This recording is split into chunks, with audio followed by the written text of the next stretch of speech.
to the finest crew in Starfleet. Engage. Watch your back, Jean-Luc. Jean-Luc. I'm Captain Janeway of the USS Voyager. Captain Janeway of the USS Voyager.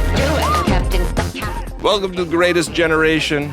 It's a Star Trek podcast by a couple of guys who are a little bit embarrassed about having a Star Trek podcast. I'm Ben Harrison. Good morning, Ben. I'm Adam Pranica. I really have a morning voice, don't I? You do. You really sound like you do. Oh. It's the best voice, isn't it? Man, I think it is. I hope I come up with a Barry White song parody spontaneously at some point over the course of today's recording, because yeah, I could really hit those notes. Whoa! Do it again! Do what? Do this? You don't want me to do this the whole show.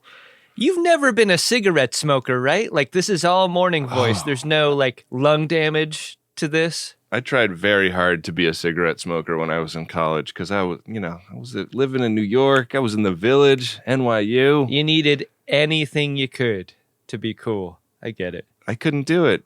I bought myself a pack of cigarettes, and my roommates all left for a weekend, and I was like, I'm going to sit in this dorm room and smoke all weekend and get myself... And destroy your roommates' belongings. Well, I was puffing out through the window, but none of my roommates were not smokers, by the way. Oh, okay. They'd already ruined their belongings. That's an important part of the story. Yeah, it didn't take... Oh, I'm glad it didn't. That's a tough habit to break. Mistakes were made. I mean, it was a bad thought that I had to try to become a smoker. Yeah. I also, it will surprise no one to learn that I bought a very fancy pack of cigarettes. Oh, God. I just cashed a very large bet, Ben. Thank you. All I do is bets. no matter what. Thank you for saying that. Yeah. So there's a $30 pack of European cigarettes that you got? It wasn't European. I think it was American Spirit Red Organic. So, big, beefy... The best, worst you could do. Yeah, handcrafted cigarette kind of a deal. And yeah, it didn't take, but it sounds like it took. This voice is partly down to the fact that I was up with my buds playing D&D last night and, eating pizza and drinking glasses of rum. This would have been a great cigarette night when you describe it like that. I know. But they just didn't take. Or I hosted and I wasn't going to allow people to smoke in the house, but there have been joints in play at these D&D gatherings in the past. Roll for spliff. Yeah, not at houses where there's a baby sleeping through a thin Home Depot grade door. Sure. Yeah. I'm glad you let the FODs know that Daron is not in any danger of secondhand weed smoke in that household. He sure isn't. Well, we're up early. Let's get this fucking episode down. You got to take a drive down to San Diego. Yeah. I got to record all my ads for this week and get a bunch of emails sent out. Yeah, this might be the earliest record we've ever done. 8 in the a.m. 8 a.m. Yeah. Woof. We got a dime holding up $1, Adam. Let's record this bad boy. All right, Ben. It's Star Trek Voyager Season 7, Episode 8, Nightingale. Revert course. Unless you've got something a little bigger in your torpedo tubes, I'm not turning around. Blue alert! Blue alert! I wanted 5 more minutes of this scene. Voyager's on the ground doing heavy maintenance, and this is sometimes when I'm playing Civ or when I used to play SimCity, I wouldn't even take my turn right away. I just want to watch the activity. Yeah. And this is that scene, the scale of what's going on to the ship, all the people scurrying around on its hull. Yeah. The little shuttles flying around, carrying parts and so forth. Yeah, the shuttles are sort of being used as forklifts and cranes. I love this. I love it so much. I never thought of that. Do you think a forklift shuttle rating is different from a shuttle rating in that, more people on the crew are forklift shuttle certified than shuttle pilot certified? Oh, yeah. I have a Class 2 rating. Or is it harder to do it that way. Like the shuttles are kind of designed for atmospheric entry and stuff. They're not necessarily like, built for like hovering in one specific spot as they delicately lower a chunk of a nacelle into the ship, right? That's the thing about driving a forklift and operating its forks is like there is a lot of fine detail blurping of the joystick. Yeah. And like I gotta believe you're not doing too much of that when you're at flight Yeah. in a shuttle. Because like the thing about that fine detail blurping is that you're working against a machine that has a ton of inertia on its side. Yeah. And is like firmly sitting on the ground. And a shuttle, a gust of wind is going to knock that chunk of nacelle against the sidewall. You might damage it. Yeah, you can't have that. That's not a sellable piece of warp nacelle right there. You banged it against the hull. The starship fax is going to come back bad. Yeah. What did you make of the scale of the ship? Because there's no better moment in Star Trek than to perceive its scale when the ship is on the ground and people are actually walking on it. Yeah. I wish I wasn't so disappointed. Like, Voyager always felt bigger to me, and when you see the ship on the ground like this, and you see it compared to the people walking on it, it just kind of seems like an office building in the valley, you know? And that doesn't seem like it's ship size. You want it to seem like biggest cruise ship currently in service. It is not cruise ship size. It's not even maybe half cruise ship size. I mean, the crew complement is so much smaller than the D. Yeah. And I guess that sort of makes sense in that context. So You compare Saucer on the ground scene with Voyager on the ground, it's a totally different situation here. It really is. So this is a big maintenance overhaul that BLT has been begging the captain to let her do for a while. And we learn as BLT and the captain are marching around the ship that we are 6 days away from having warp drive back. Chakotay's like, so if you just beg the captain long enough, eventually she'll relent? Interesting. Sounds great. Looks like a change in strategy is in store for Chakotay. Yeah, so lots of work going on. In the engineering section, we catch up with Icheb, who has affected a brief power fluctuation so that he could fix something. And, when you're on a film set and a light goes out, it's a big deal. And you're supposed to call out to let people know it's intentional when you're shutting something off so that it doesn't cause a panic in the electrical department. Icheb is not doing that. He just shows up after the lights come back and he's like, yeah, that was me.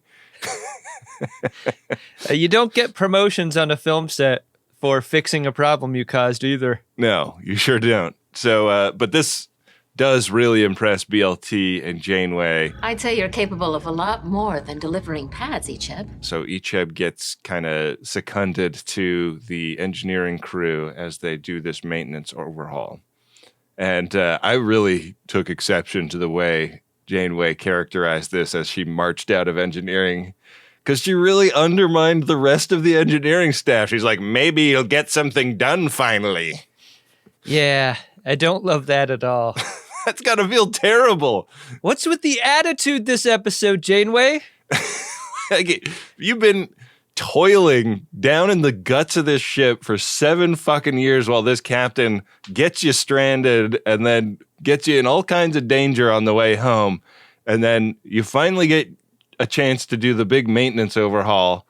And in the process of promoting like a 15-year-old dickhead to your crew, she makes this characterization of the kind of work you do.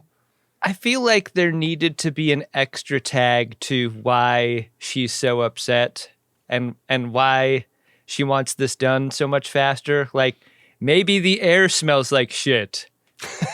Because that's one of the qualities of being on the ground that's so cool. Like, the light and the fresh air has got to be just a trip if you're working on the ship. And maybe the planet they've chosen is just bad for that. Yeah. She did say something about, I wish we could open all the windows, right? Yeah.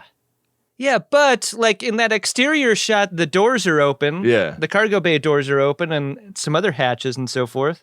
I just think that probably most of the windows installed in a starship are non-operable. You know, it's not like there's like a bug screen on the outside of all those windows. Do you think starship windows are like subway or train windows where like with a lever, those things are coming out?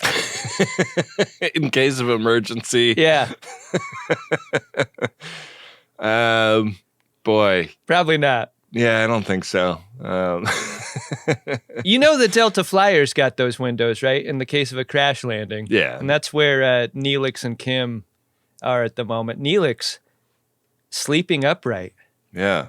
I mean, this is kind of the exact same config as the beginning of the last episode, I thought, except for you just swap out Neelix for Mark. Oh, hi, Mark. Right. And everybody's annoyed at Neelix now.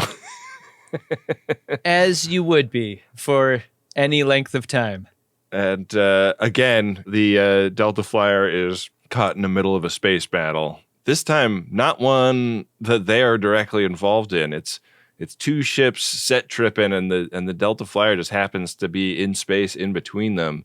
One of those ships is cloaked. What do you make of the logic of this scene? Like, the Delta Flyer is minding its own damn business, and this cloaked ship has chosen to drive in front of it. Is that a useful thing for the cloaked ship to have done? Maybe it's like when you're like trying to hide your radar signature as an airplane and you fly right under the MiG that you're, you know. Yeah. So in this analogy, the Delta Flyer's the MiG. Yeah, the Delta Flyer's the MiG. Uh-huh. Maverick is flying this cloaked ship. Maybe, yeah, and if it's like a bit of a dirty cloak, this could help conceal where they are from the other ships. It's not working. I like this quick reveal, though, because it seems for a moment like these are warning shots being shot in front, like shot in the path of the Delta Flyer. But no, these are actually hitting the target, which is this cloaked ship. Yeah. This is the moment that leads to theme. And after the theme, Kim wants to bug out of there. Yeah. They get a FaceTime from a guy that is just covered in burger over on the ship that got tagged.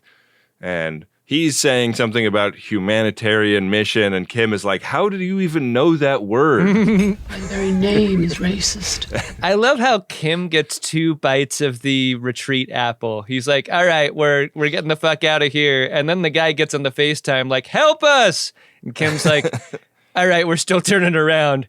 And Neelix takes great umbrage with this. Both of these choices. Neelix and Seven, the non-Starfleets, are like, come on, Harry, like this is bad. If you leave these guys, it's bad and you'll be bad.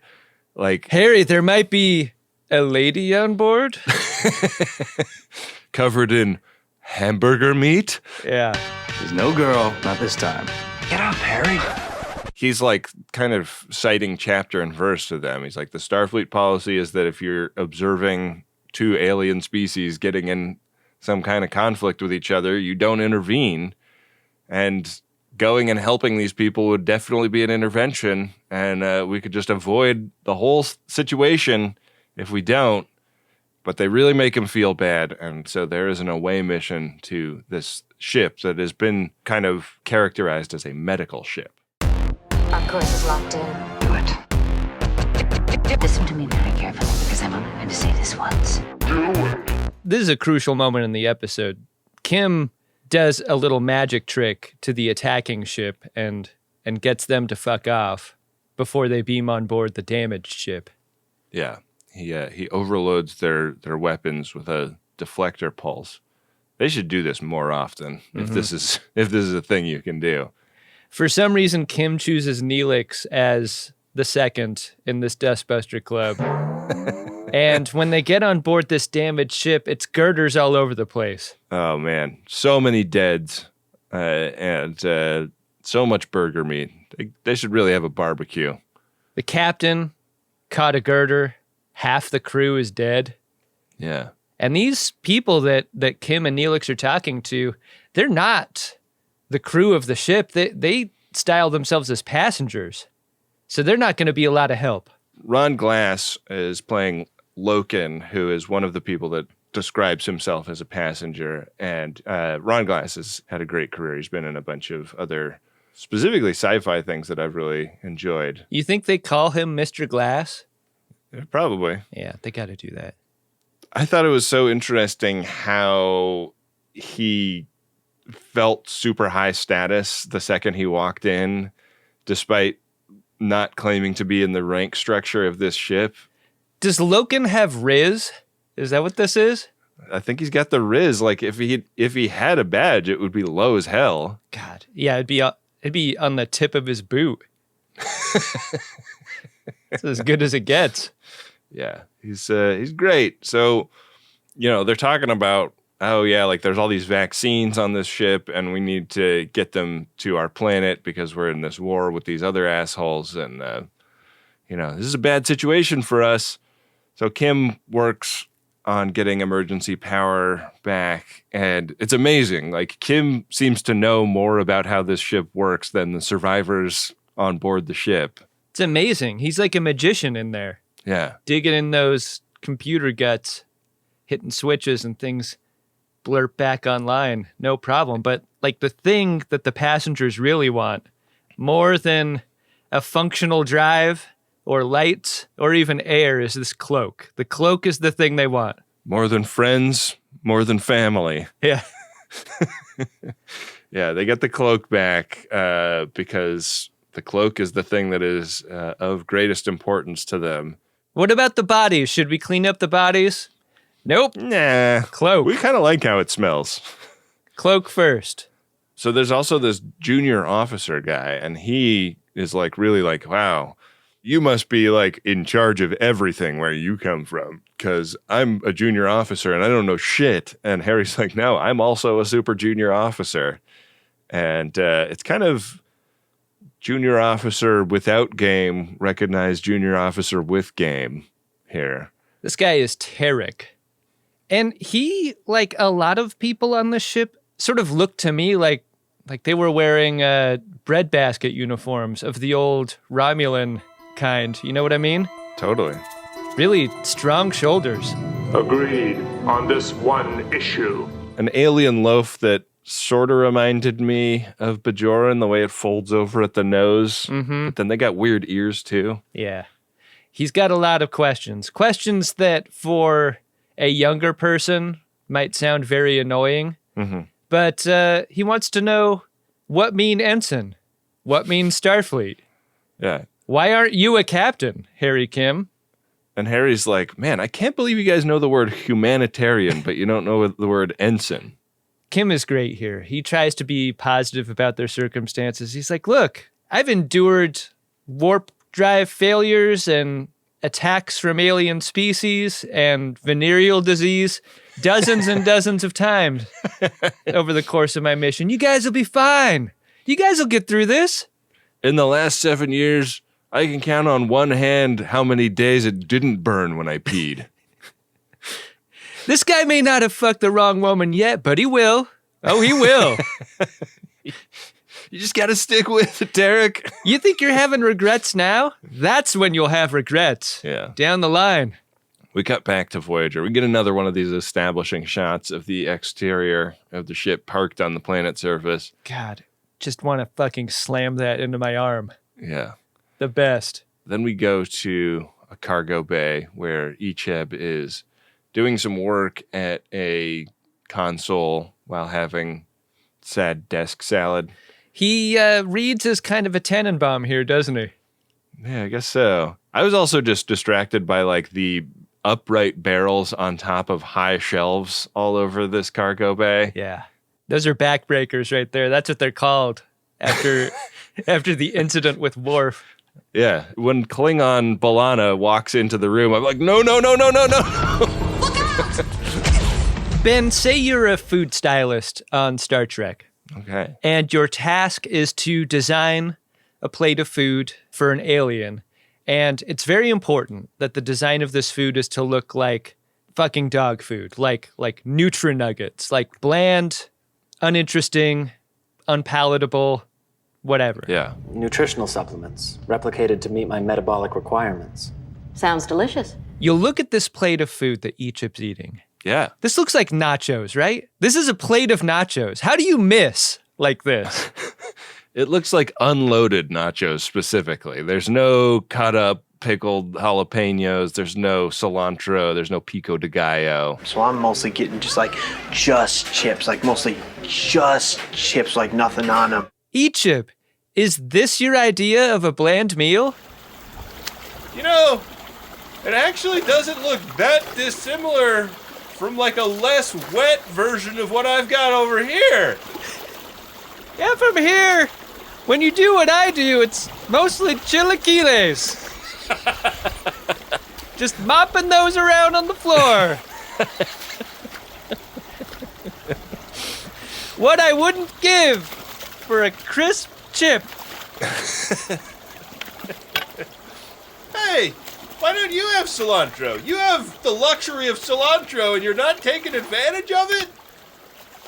In rolls BLT, who observes the plate of not fully loaded nachos and that he's working through lunch. And she seems concerned about him in a way BLT has not been concerned about anyone in her entire career. This is suspicious to me. So you're saying that Icheb has good cause to be thinking that maybe something ulterior is going on in this moment? I thought so. Why does she want to go rock climbing with me all of a sudden? Yeah. And why does she want to go first? It's not about the rocks, Icheb. It's about the climbing. She is talking about fun and enjoyment. These are themes that were pretty heavily involved in the previous episode with Seven, not ever thinking it's worth it to replicate some food that would actually taste good. You know, you just replicate the food that gets you your nutritional needs met. Icheb doesn't exactly give her an answer to the invitation either. Come on, Icheb. Are you in or are you out? I say go for it, and do let her go first. The view is nice. We cut over to the damaged ship, where things are looking back to normal, and Kim is ready to throw the keys back to the crew. The problem is, no one on this ship knows how to drive stick. Yeah. And that's a problem. Couldn't maybe Kim be the captain now? Look at him. Look at him. Is he the captain now? And he's like, I'm going to just put in like some nav information and I'll show Tarek how to like push down the clutch, but I really got to go, guys. And they're like, it'll save thousands of lives. And he's like, oh, you guys. This is why, by and large, people don't like doing favors for strangers, because there's always the second ask that they're afraid of. It's not that they're afraid of doing the initial favor, it's that follow-up. Yeah. And that's what this is. Now it's a thing. You rule. Thank you. Thank you so very much. Just bring the TV in and stick it in the fireplace there and go. So if you see someone broken down on the side of a rural highway somewhere, you just blow on by. Yeah. You do one thing for them and that's it. Yeah. And you say that up top. Mm-hmm. I'm here to give you a canteen of water, but I'm getting the fuck out after that. The thing that works here for this favor is that the path of the ship is going to take them past where Voyager is anyway. So what they offer to do is like, look, we're going to get off when we get near Voyager and then you can take it the rest of the way. But sure, I'll drive the ship up until then. It's actually good news for them also because they get to park the Delta Flyer in the hold of a cloaked ship. Oh, yeah. Yeah, they're just going to leave it in there. How many opportunities do you get to be cloaked when you're in Starfleet? This is fun. Yeah. Yeah. I mean, how many opportunities does Kim have to be captain? This reads as the first time, but I think the real danger here is making Neelix a real bridge officer, and that's also what's happened. Yeah. It's fun to do bad things, though. Yeah. And he smokes with cigarettes. Well, I've got your attention. Fluffy first. Do it. Do it. Do it. Do it. Do it. Do it. I mean, right away, the ship gets to the planet where Voyager has been doing its repairs, but unfortunately, 3 Inari ships are in orbit. And I love the hero shot of Harry Kim into the commercial here. This is great. It is great. The Inari are the guys that they are trying to avoid. And when we're back from the Kim Eyes to commercial, the reveal is that the Inari are a pretty friendly group when you aren't right in between them and their prey.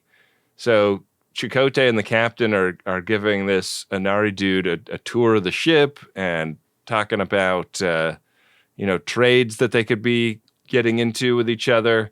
This could be a very profitable relationship for them. Everyone's happy. It's going great. The awkward part happens when Kim blows in a call asking if everything is okay. Yeah. But like Kim is pretty clever about how he does this. He's the one to speak. He doesn't give up the game on comms. He's It's a voice call and not a FaceTime. Yeah. Really smart. And like, I know this is unfair, but a little bit suspicious right off the bat of the Inari, just because like some of their loaf is vaguely Cardassian looking. Oh, yeah. It's a bad reputation. Yeah. I don't know if they've been tarred with the Cardi brush or not, but it sort of looks like they have. On Kim's ship after the call is over, Loken, he's really pissed off about this because this looks like an alliance that's forming between Voyager and the Inari. And Kim is like, no, we like being friends with everyone. We like sitting at every table in the lunchroom. Mm-hmm. You see this fence? I love riding this thing. Yeah. Yeah, and this isn't really, in this scene anyway, enough for Loken to feel much better about what's going on here. Loken has, on the one hand, no love for anyone who will fucks with an Inari, but on the other hand, great need in terms of the skills that Harry Kim is bringing to the table. Yeah. He and his guys can't get their ship where it needs to go without Harry Kim. So he can't just throw Harry Kim to the wolves right now. It's almost as though he's willing to put up with a lot of shit in order to accomplish his goals. Yeah. Yeah. Yeah. Same! Afterward, Kim introduces Loken to Janeway aboard Voyager in the conference room, a conference room which is lit by natural light. Oh, and it is so gorgeous. So pretty. I loved it. Much like the light streaming into the studio this morning, Ben. It looks like your studio, beautifully bathed in the morning light, just as mine is. Oh, pretty nice. So gorgeous. We should, the viewers would probably appreciate it if we did this. I know the listeners would. This is as low as my voice gets. I can't get any lower. I get any lower, I sound like Charles Bronson. Hey, things could be worse. And after the meeting is over, Janeway kind of lights into Kim. She's like, look, I'm the one that does diplomacy. Yeah. I'm the one that makes decisions like these. But also, I probably would have done the same thing as you, given the necessity of the aid you were able to provide here. Maybe it's just the beautiful natural light bathing this room, but here's a light scolding. You've put me in a difficult position, Ensign. She's like, all right, I'm going to delegate this mission now. And Kim is like, no, I want this one. I started it. Let me finish it. I love the chutzpah of getting in trouble from your boss and turning that into a, like, give me more responsibility at work, like, take more risks on me moment for Kim. I wish I had had the wherewithal to do this in the many work environments I got into trouble, you know? Oh my God. Like, to turn my dipshitness into, like, a managerial opportunity for someone else would have been great for all involved. You just sometimes have to help the manager see that your dipshitness is an asset. Yeah. I mean, until you put pen to paper on your performance review saying stuff like that. Right.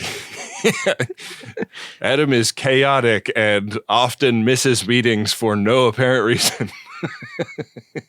It's a lot like the tone of a text message being missed. Like, you shouldn't write it down in your performance appraisal. Oh man, I wrote an email this morning that I was like, the more flowery like language I put into this, the bigger dick I come across as, I feel like. Yeah, you got to get that out of there. Yeah. Yeah.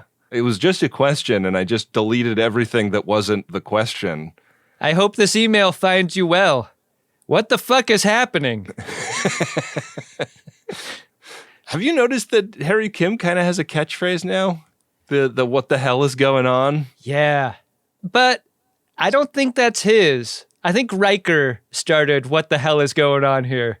Oh, really? Yeah. Oh. What the hell is going on? But I have room in my heart for both deliveries. Yeah. What the hell is going on? I really appreciate his delivery of it. Well, so he gets Baby's first mission, and it is captaining the Kraylor ship, but he's going to have a babysitter.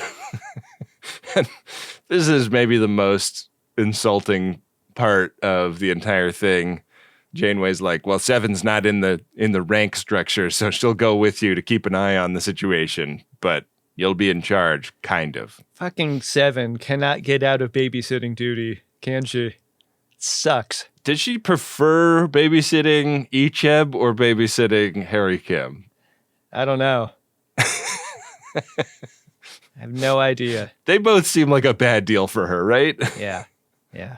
Over in Sickbay, Icheb tells Dr. Mark that he's there to repair a hollow emitter, but he's really there to ask about social lessons that he's heard that the doctor teaches.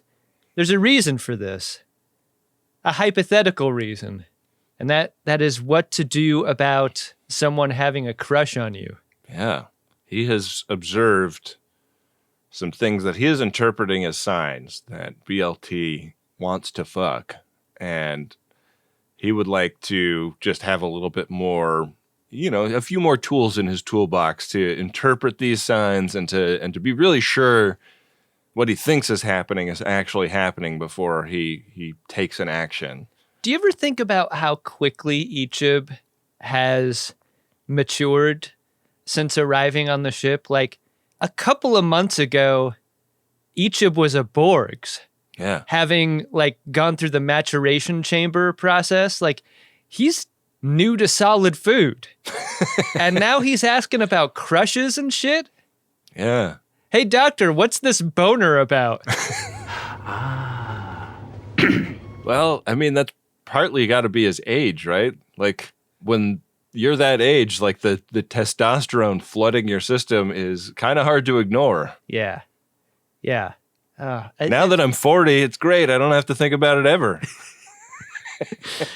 Yeah, once the T flies off a cliff, not a problem. Pajamas fit a lot better in the morning. Yeah. Those middle of the night get up to peas, much easier to accomplish. There's no certainty in this. This is the problem for Icheb. He wants to know for sure. How do you know for sure that someone has a crush on you? And the doc's like, well, there's the touching and the hair twirling and the asking for hangs and so forth. But there's also medical stuff. Yeah. Increased heart rate, pupil dilation, sweatiness. And after hearing about this, Icheb wheels around and leaves. Yeah. Icheb's got this thing solved. I think that's a very funny piece of writing. The idea that a Borg would be like, okay, there's like a binary. The second the body does this, this, and this, for sure. Yeah. Which is a fair misinterpretation of what the EMH is saying. It's true. Thank you, Doctor. You've been very helpful. We catch up with Paris in the hallway, and he is running after Harry Kim, who is about to go on his big mission, and Paris is like, take me with you. I'm so bored. No fun costumes here for Harry and Paris. Yeah, just checking in on Harry and Paris fun costume note card here. And this is a couple episodes down where nothing. No flight suit, no sports uniforms, no black and white costumes. Nothing. Objection noted. We'll do this without you. Do it. Do it. Objection noted. We'll do this without you. Do it. Do it. Do it. Paris takes some umbrage with the idea of not being invited on this mission. Paris invites Kim on all the missions. Yeah. And Kim points out, whenever I'm on a mission with you, you outrank me. And yeah. I'm sick of being the second fiddle. No more Mr. Sidekick guy. I don't want to be henching. Sick of henching. Yeah. And Paris, I think rightly, suspects that there's a girl involved. But I would have suspected the lip thing that's going on with Garrett Wong. I didn't notice the lips. Oh, has he got a little acne? I don't know. It seems like he's got a little lip thing. And I hesitated to bring this up because sometimes I'll have a face or a lip thing. Yeah. And that's got to be no fun when you're an actor. Yeah. Yeah. You're like, cool. So this is going on film and then it's going to be on TV forever. Yeah. Yeah, I'm going to go to the dermatologist and tell them that I've got syndicated acne. You have anything for that? No.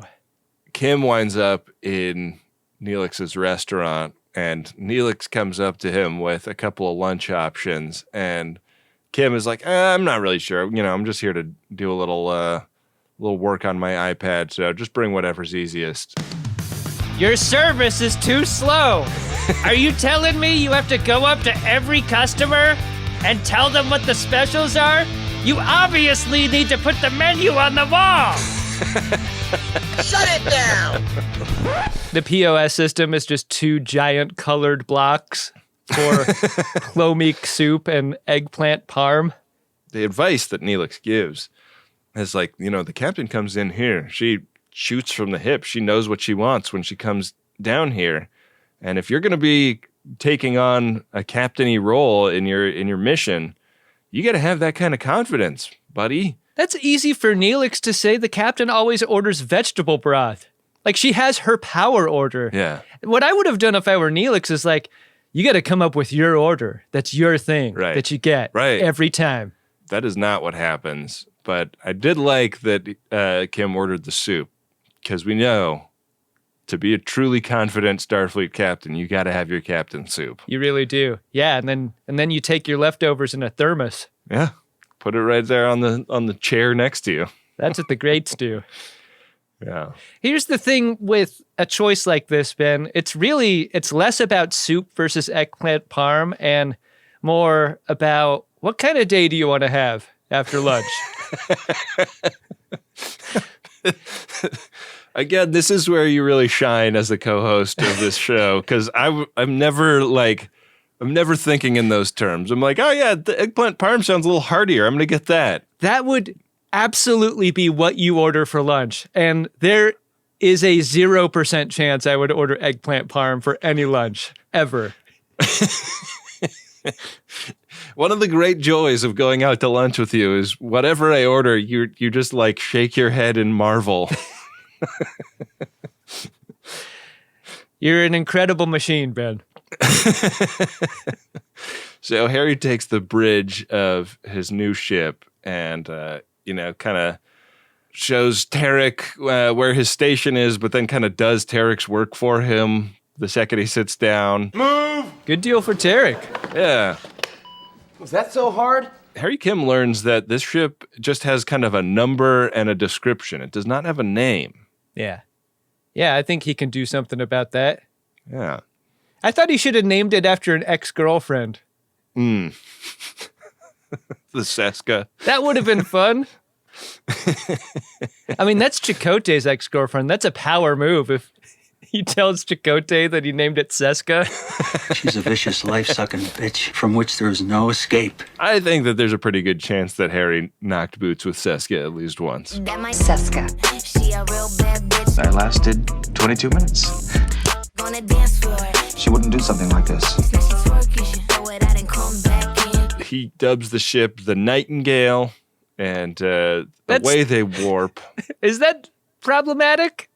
I mean, the thing about Florence Nightingale is the effect, right? The unfortunate effect more than the reputation for great caregiving. Oh, I don't know. Florence Nightingale. I don't really know that much about her. I don't know much about her, but I know she was a nurse, and I know the effect is about a caregiver falling in love with their patient. Oh, really? That seems Harry Kimmy, right? I guess so, yeah. Check out the pictures, though. Kind of hot. Yeah. Florence Nightingale was a dime. Yeah. This is a triumphant moment for Harry Kim, right? Yeah. He smashes a bottle against the hull, the newly christened Nightingale, and then takes her out. And then we cut to the ready room where he's like putting out captain's trinkets. He's really getting set up. This had to be embarrassing, right? Because you got to pass through the bridge to get to the ready room. And there was a moment that we don't see here where Harry Kim is carrying a saxophone. Oh, yeah. It's all sticking out the top of a banker's box, right? Like, when he was leaving Voyager, do you think people were like, did Harry Kim get fired? It goes completely unspoken, but that Harry Kim plays all woodwinds and not just the clarinet, I think is cool as hell. He's leaving the clarinet on Voyager. He's taking the sax with him to the Nightingale. Pretty cool. It's a big sax too, right? That's like a bass saxophone, I think. Yeah, I think it's a tenor sax. Oh, okay. If I recall. Is a bass even bigger than that? The baritone saxophone is a beast. I played that in high school. Oh, really? Oh, boy. That baritone sax goes as deep as your voice in the morning. Wow. Does having an instrument that big, like... Fill me with tea? Yeah. Get you in good with girls in the band, you know? Like, are the band girls impressed by your big horn? I blew it with so many girls in the band. Just being a fucking idiot. And you blew it! My strategy in high school was not to blow it with any girls by just not even trying. By smoking real cigarettes? I saved that for college. Come on. Your main issue were your many attempts at smoking throughout your youth. There was a fence at your daycare, and there's Tiny Ben out there smoking by the fence. What's the French cigarette? Genois? Gauloise. Smoking baby Gerroise. Yeah. My little tiny t-shirt sleeve rolled up over the huge pack. Yeah. That's what you do.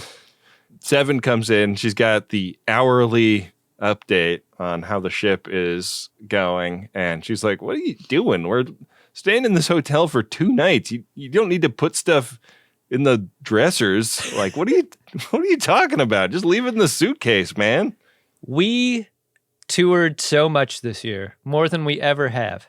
Did you ever go in the dresser? We were never anywhere long enough for me to go in the dresser. Yeah. I usually do. Like, if it's a 3-night or longer stay, I like to unpack and get the suitcase out of there so that... Because, like, if you leave the suitcase out for more than a couple of days, the room just turns into a mess if you're not careful. I feel like dressers are a great way to lose your clothes. Like, and leave them behind, you know? I'm using hangers. I'm never using a drawer. I use the drawers. And I've never lost anything because I know if I've used them, I've got to check them, you know? All that money I won on that initial bet this episode, gone. Washed out? Dang. Because you didn't forget clothes in a drawer ever?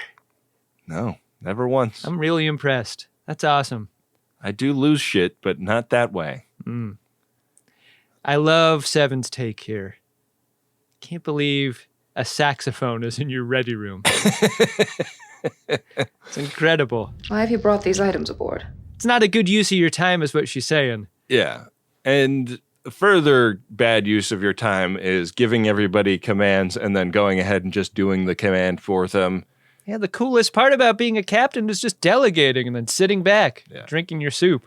Delegating is not something he's used to doing, so he's struggling with that aspect of command, and Seven is really trying to talk him into, like, just let them, like, make mistakes and shit. It's fine. You can, you know, like, people learn from mistakes just the way you did, and Harry just ignores this. He goes out and is, like, all up in Tarek's business, like, putting his hand under Tarek's arm so that he can, like, push buttons on his keyboard until he just shoves him out of the way. Move! Yeah, Kim is really Nick Burns, your company's computer guy, about this situation. Oh, by the way, you're welcome. I've got to get that Platinum? Get that Roll enlargement. I've got to get that Platinum? What now? Are you planning a heist? gold. Captain Janeway, the USS Voyager. Captain Janeway, the USS Voyager. Do it. Speaking of people's hands getting really close to each other while they work, Icheb and BLT are in a very steamy Jeffries tube together. Oh, yeah. You should go low with your voice for this description. Oh, yeah. Icheb and BLT. They're in a Jeffries tube. You know it. She's reaching for computer chips. He's reaching for computer chips. Their hands meet in the middle. He knows what's up. When she goes through the roof of that Jeffries tube, he scans that ass. Off the charts. That's what this ass is. Whoa. Yeah, you see the measurement on the screen of the tricorder like blow through the side of the screen. Yeah, that tricorder gets hot. Like a new iPhone. Bubbles over. Yeah. Back on the Nightingale, there are some beeps that tell the crew that the cloak is about to fail. And then it does.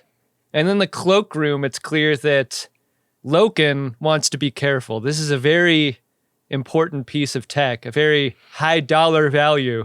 Yeah. And Kim just wants to get everything done his way or the highway. And Seven calls out his shit after this incident.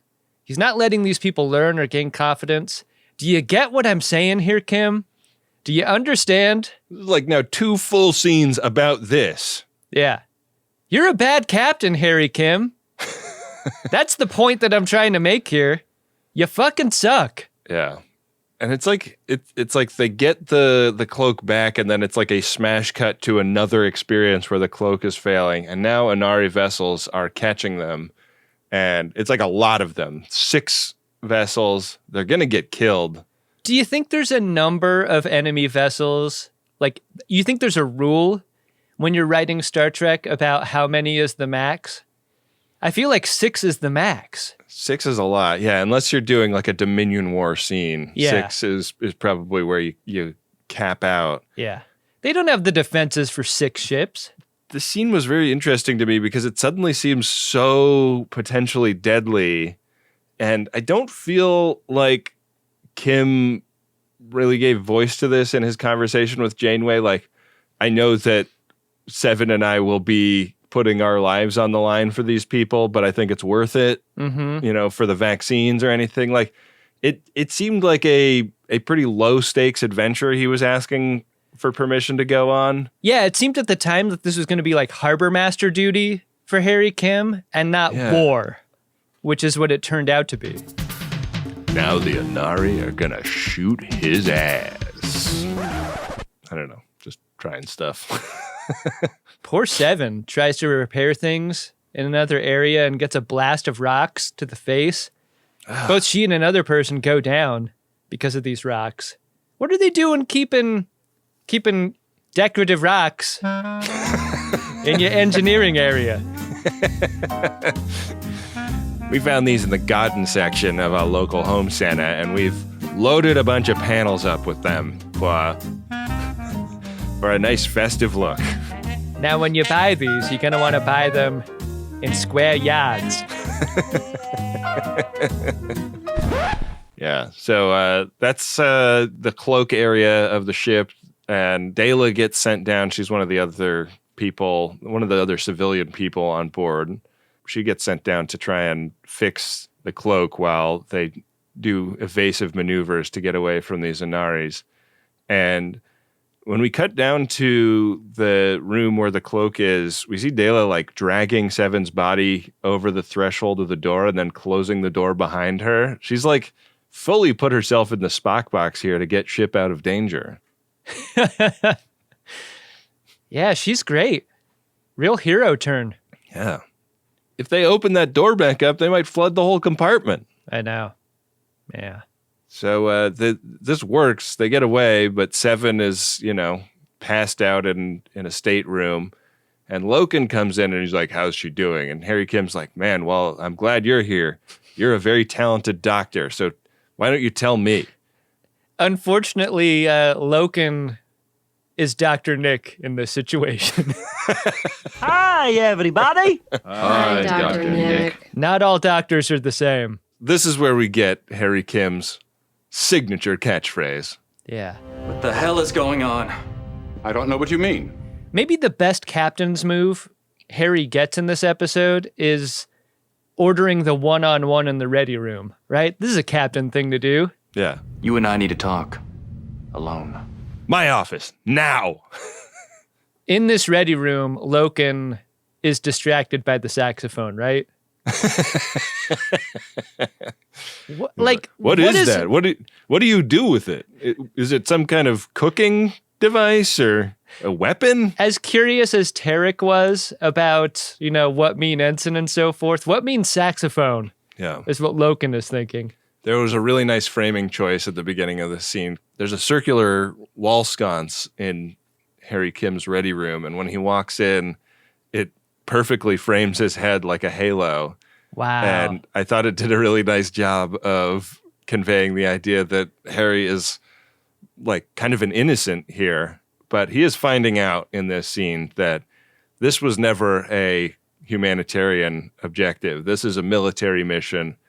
Loken developed a cloaking technology, and they are trying to get that technology back to their homeworld through a blockade that the Anari have erected around it. Kim is really upset in this scene because he hears the truth of what's going on here, what this ship does, who these people are, how instrumental they are in this tech. And the scene finally ends in this crescendo where Harry Kim is like, and you didn't call it a cloaking device?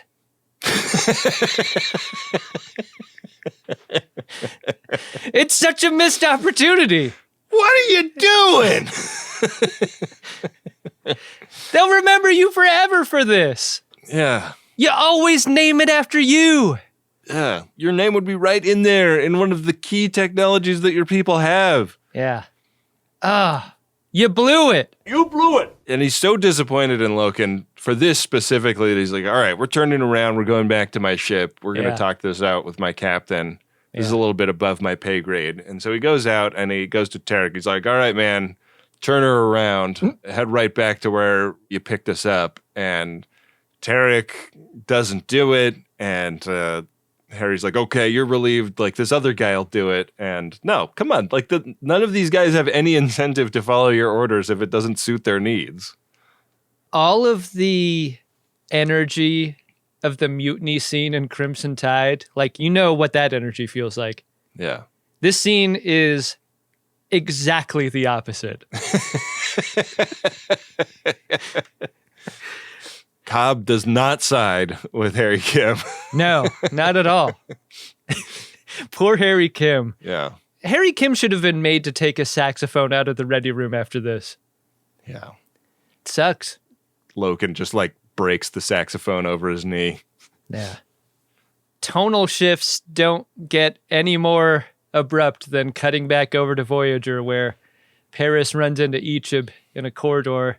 I love how not at all stressed about Icheb Paris is. Icheb's energy is really...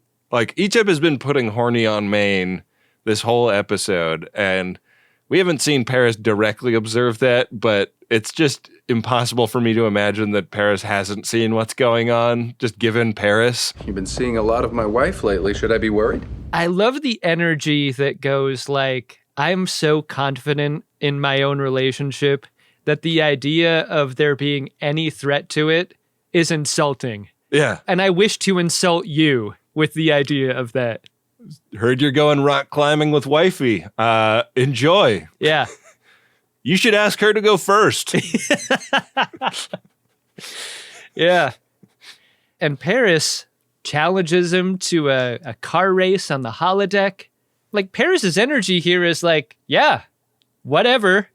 I mean, that's like being invited to the batting cages by Mark McGuire, right? He's going to fucking kick your ass. Yeah. Yeah. Icheb just doesn't have the experience to recognize what this is. Yeah. I know you don't want to do it. Do it. Coffee black. Make it yourself. I'm trying to help you see this as an opportunity to grow. Make it yourself.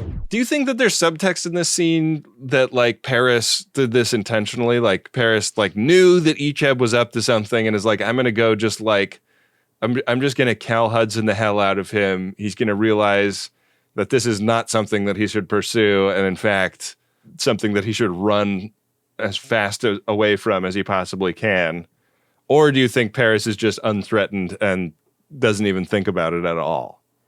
Well, I'm going to answer your question with a question. Like, can't you tell, like, my friends who have teenage kids, like, can't you tell how fucking dumb teenagers are when you spend any time with them? Like, how bad they are at covering up their intentions?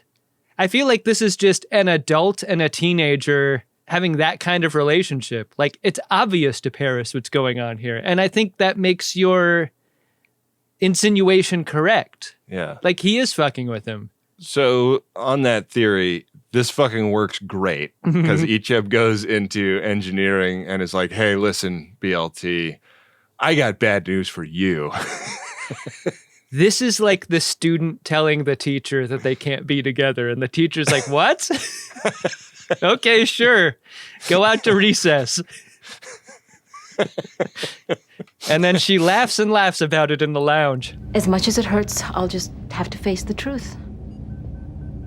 It's for the best. God, he's an idiot. Like, she has to yes and her way out of this, basically. Like, she's like, okay, yeah, well, I'm really disappointed, Icheb, but I guess that's just going to have to be how it is. Well, she has to yes and it after no butting it a bunch of times and then realizing that's not going to work. Right. He's too dumb. Yeah. I could have seen that coming from a mile away, and I kind of did, because I'm nearly that far to the other side of this bay. You know what else should have been a mile away? The drain pipe on our home world, spilling into the center of our city. It was pointed in the wrong-ass direction. That's just my humble opinion on the matter. Poor Icheb. Does the thing... Like, look, we dunk on Icheb a lot, but I don't know anyone who hasn't made this mistake. You confuse someone's niceness for them being interested, and all hell breaks loose in your mind. Yeah. Yeah. And for someone without a lot of reps in the real world, you understand how this could be confusing. That's one of the main reasons being a teenager sucks so much. I think the world would be a better place if we could all just be nicer to each other without that niceness being interpreted as wanting to fuck each other. You know? That would be good. That would be pretty good. People can make conversations without it being a hit. The whole world is not a hit. Okay. Harry goes to check on Seven as she recovers from her injuries. He's pretty bummed because he's basically been relieved of command, and he tells her a little bit about the situation with no vaccine. And he's like, yeah, I mean, these guys are shady as fuck. I'm not surprised that you got kicked out of being captain of this ship. And Harry's like, well, we can get in an escape pod and head back to Voyager that way and just like hope that the Inari don't shoot the escape pod just because it's there. Seven's like, I know why you want to get into an escape pod. You want to eat your own ropes again. Just stop, Harry Kim. Yeah. This is a great moment for Seven. A great, like, this is why the captain sent her. Nobody can give a pep talk like this. It's true. I love the reversal that Seven does to Harry Kim here.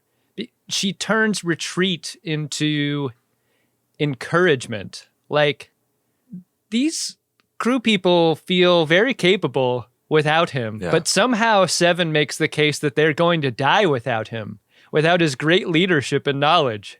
As bad as Kim feels about having that one body on his conscience, he better figure out a way to get this crew on his side so that he doesn't get any more bodies.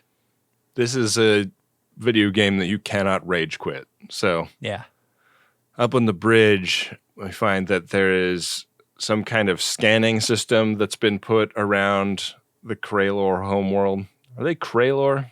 Sure. It's just like a made up alien. Yeah.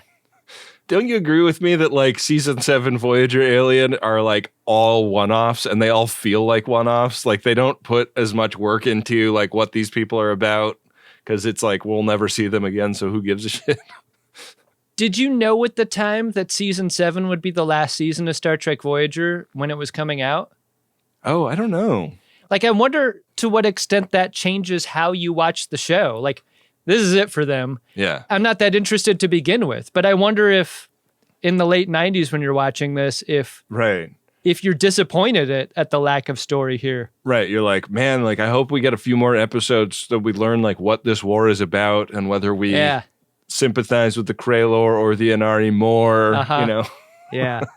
Yeah, none of that. We never get any clarification on that. So, yeah, Kim and Seven come back to the bridge, and Kim kind of takes back over command.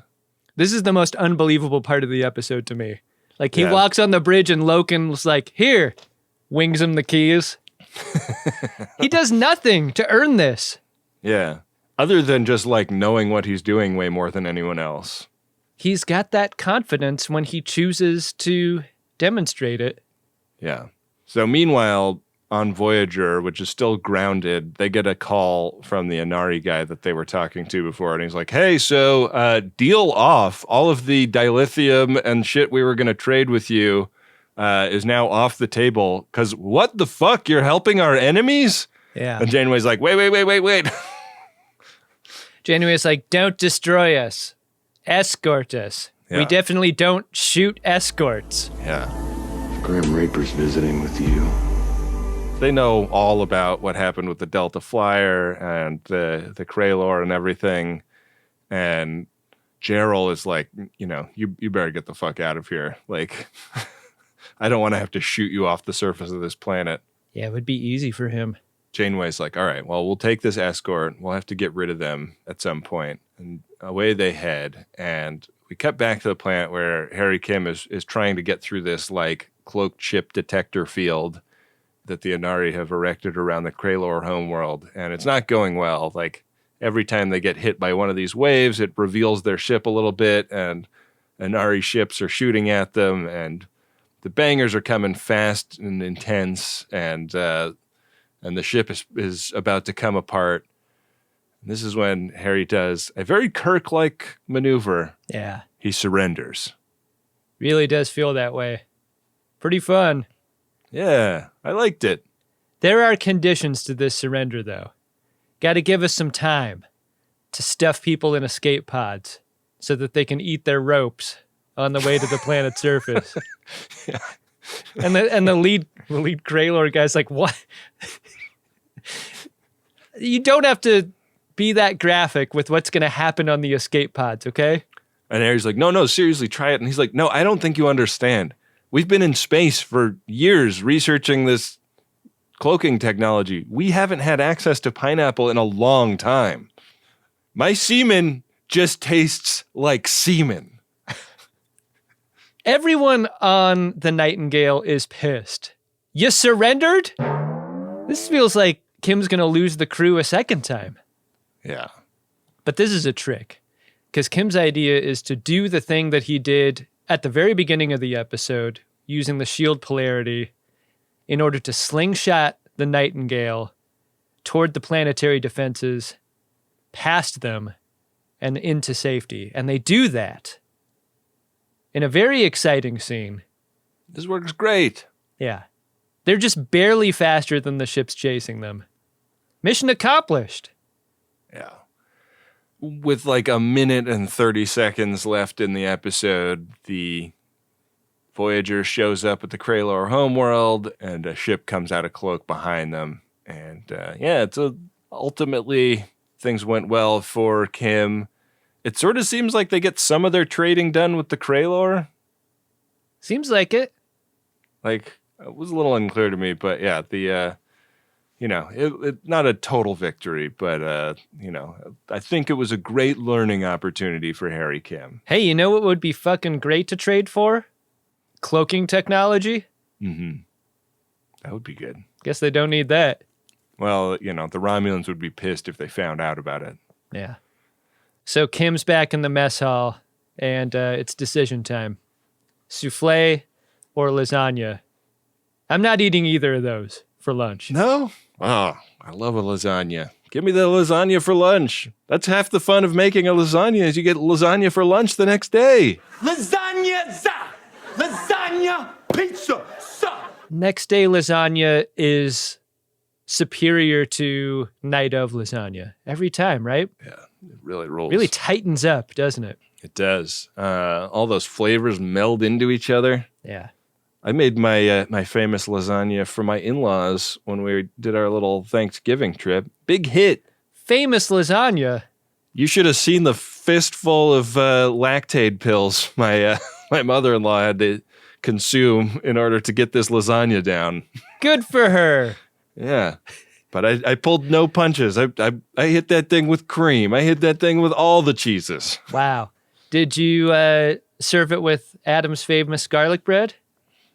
I should have. I fucked up. I didn't serve it with Adam's famous garlic bread. That's fine. I would have given you the recipe.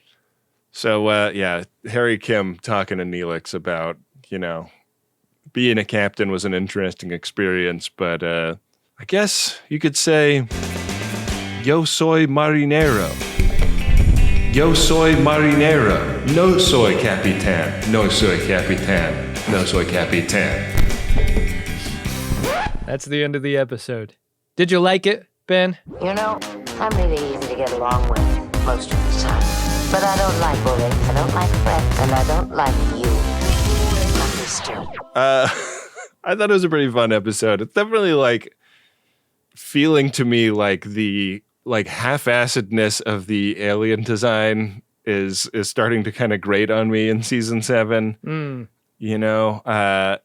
I think the most interesting alien we maybe have had all season was that one guy who was a medical administration alien. His people were the great bureaucrats of the Delta Quadrant.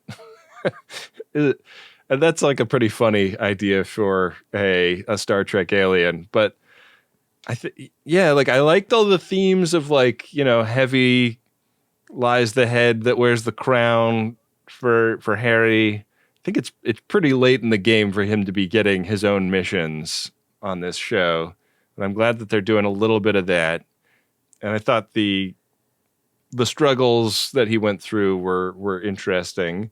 But yeah, the half-assedness of the aliens and also the just oh yeah, right, this is a mission with deadly stakes and nobody really talked about that before it happened. Right. Felt a little bit like they didn't think this one all the way through. I mean, in space, there's really no such thing as a safe mission. This is like surgery, right? There's risks for everyone. Yeah. Yeah. So mixed feelings about this one, I guess I will say. I loved the restraint of centering Harry Kim in an episode and making it not a romantic situation whatsoever. Wasn't expecting that.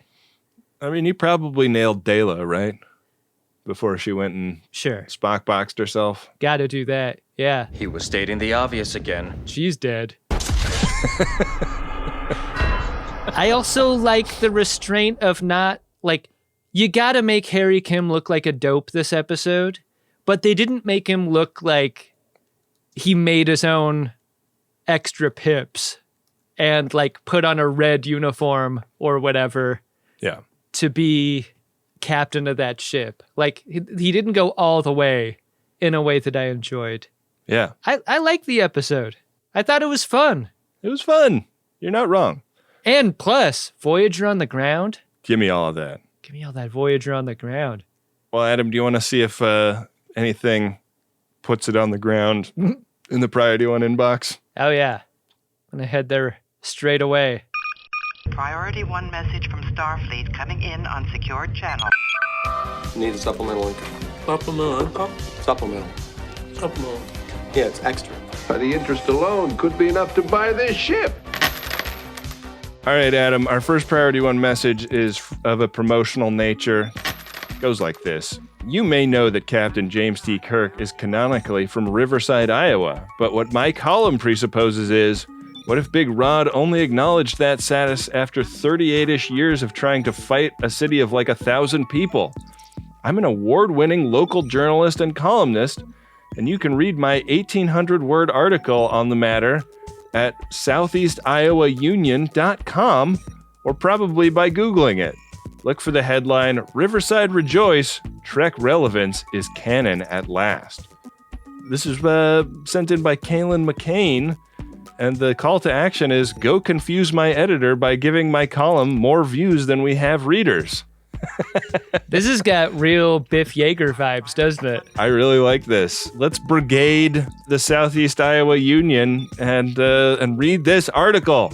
Get in the comment section of this article. Oh man, is there a comment section? Maybe write a letter to the editor. Tell him how great it is. Then our second Priority 1 message is of a personal nature. It's from Richard P. in D.C., and it is to Ben, Adam, Wendy, and Bill. That message goes like this. I found Greatest Gen in the fall of 2017, where it became a salve for me on my commute to an unpaid internship in Congress. Dang. 7 years later, I've been thrown out of Congress for my many lies. No, that's not it. 7 years later, this pee-pee poo-poo based Star Trek podcast has given me more than my subscription and this P1 could ever repay, but I aim to try. Thanks for everything, including letting me rant about trains at Hinterlands. I remember Richard P. That rules. All Richard had to say was train rant. Yeah. I'm with Richard P. on the train rant. Yeah. Our final P1 today is from Chuck the Duck, and it's to Josh Cooley, not the director of Toy Story 4. And it goes like this. To Joshua, a haiku. 35 not prime, Thursdays. 'Cause it's tradition. Insert Tim Robinson gif here. Oh, to be two-fixed. Josh, thanks for introducing me to Star Trek, and especially so sharing your human lives with one another. And I reckon also for periodically sharing your parasocial pod friends. They're a hoot. Happy 35th year on this strange world, partner. Happy birthday. Yeah. Happy birthday, Joshua. I hope I'm pronouncing Joshua correctly. Oh, probably.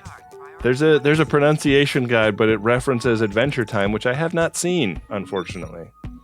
Chuck the Duck understands that Jumbotron messages run on a first-come, first-served basis, and airing dates can't be guaranteed, and Maximum Fun is unable to refund a Jumbotron message if it runs outside of the preferred time frame. But if you'd like to get one, it's MaximumFun.org/Jumbotron. Hey, Ben? What's that, Adam? Did you find yourself a drunk Shimoda? Incredible! Drunk Shimoda! I think I'm going to give it to Tarek, because Tarek is very taken with Harry Kim at the beginning of this episode, and I feel like the way the actor portrayed this was really sweet and like really endearing, and I thought that he did a lot of great subtle stuff with suppressing how annoyed he was for the rest of the episode every time Harry gave him something to do and then was like, no, I'll just do it. I thought he did a really funny job of conveying that. So he's my drunk Shimoda this episode. How about you? Yeah, that's a good one. I'm shocked you didn't choose Harry Kim. Kim's all over the place this episode. Yeah. This may be an instance where the obvious choice is my choice. For myriad reasons, really. I don't think I need to restate them all right now. I'm gesturing behind me to the episode. Saxophone in the ready room. How about that? There's one reason. There you go. Well, I'm gesturing to gach.biz/game, where our runabout is currently on the 97th square. Adam, our next episode is season 7, episode 9, Flesh and Blood. The Doctor is torn between his duty to Voyager and his conscience when warrior holograms rebel against their Herogen creators. This is another photonic uprising? Bring back the Herogen. Yeah. Wow. I love those guys. The Banes are back, baby. Yeah. Big fun. So, let me go ahead and roll this bone. Could hit a space butthole, which would take us down to an nth degree square. Mm-hmm. Could hit that more than hammered. You're required to learn as you play. Roll. Have to roll to find out. I rolled a natural 3, Adam.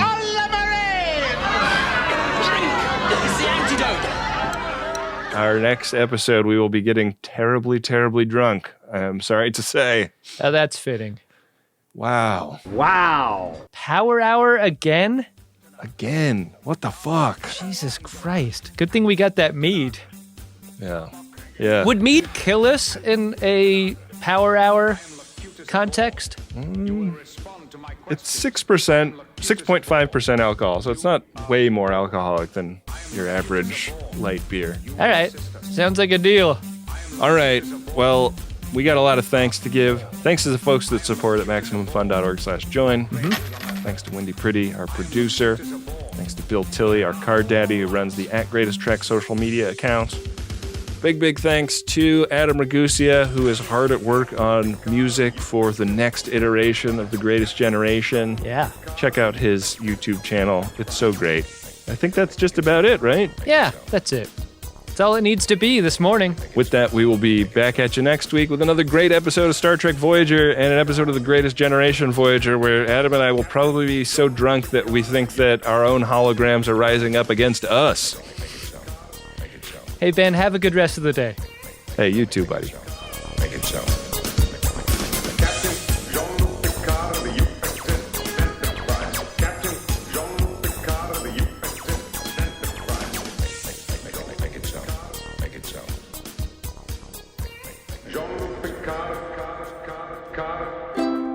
Maximum Fun, a worker-owned network of artist-owned shows. supported Directly by you.